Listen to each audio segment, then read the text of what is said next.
ঘন সবুজ জঙ্গলের পাশের এক ছোট্ট কুঁড়ে ঘরে বাস করত একটি দরিদ্র পরিবার।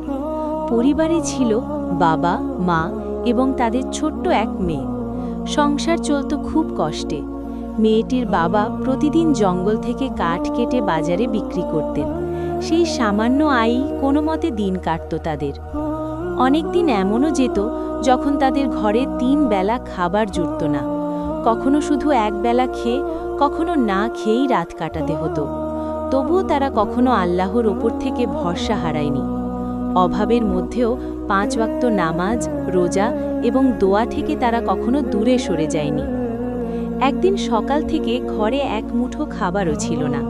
ছোট্ট মেয়েটি সারা দিন না খেয়েছিল। ক্ষুধায় তার চোখে পানি চলে আসে। সে মায়ের আঁচল ধরে কাঁদতে কাঁদতে বলল, মা, আমার খুব ক্ষুধা লাগছে, একটু খাবার দাও। মায়ের চোখ ভরে উঠল অশ্রুতে, কিন্তু ঘরে তো কিছুই নেই।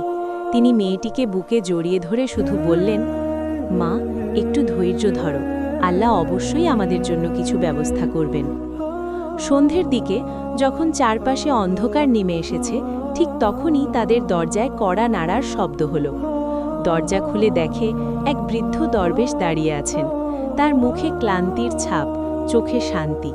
তিনি নরম কণ্ঠে বললেন, বাবা, আমাকে কি একটু খাবার দিতে পারবে? আমি অনেক দূর থেকে এসেছি, খুব ক্ষুধার্ত। ছোট্ট মেয়েটি কান্না ভেজা চোখে দরবেশের দিকে তাকিয়ে বলল, চাচা, আমি নিজেই আজ কিছু খেতে পাইনি, আপনাকে কি দেব? এই কথা শুনে মেয়েটির বাবা গভীরভাবে চিন্তা করলেন। তার পকেটে ছিল মাত্র একটি কয়েন। সেটিই ছিল তাদের শেষ সম্বল। ওই কয়েন দিয়ে হয়তো আজ রাতে সামান্য খাবার কেনা যেত।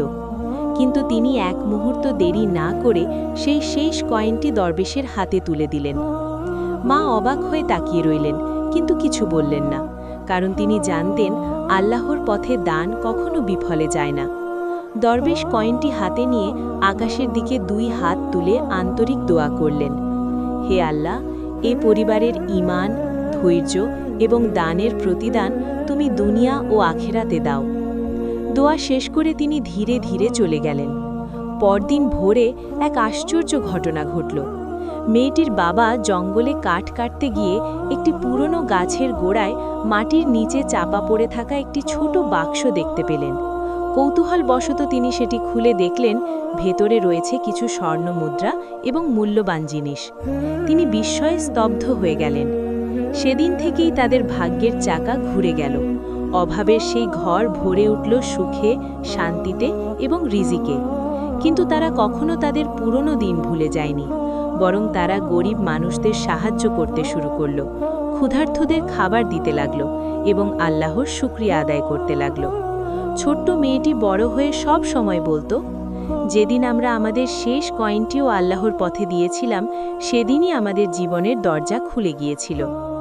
শিক্ষা: আল্লাহর ওপর ভরসা, ধৈর্য এবং দান কখনো বিফলে যায় না। কষ্টের পরেই আসে স্বস্তি, আর বিশ্বাসের পরেই আসে রহমত।